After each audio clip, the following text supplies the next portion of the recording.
నమస్కారం ఈటీవీ 360కి స్వాగతం. ముందుగా ప్రధాన అంశాలు.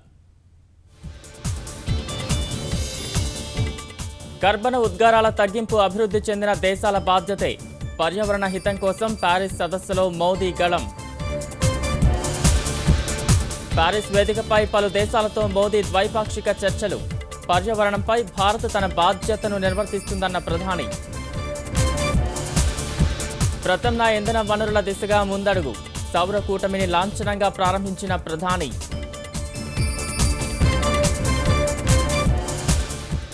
నేడు ఢిల్లీకి మహమూద్ అలీ, పోచారం బృందం. కరువు మండలాల నివేదికతో సాయానికి విన్నపం. గ్రేటర్ ఎన్నికల కసరత్తు ముమ్మరం చేసిన అధికారులు.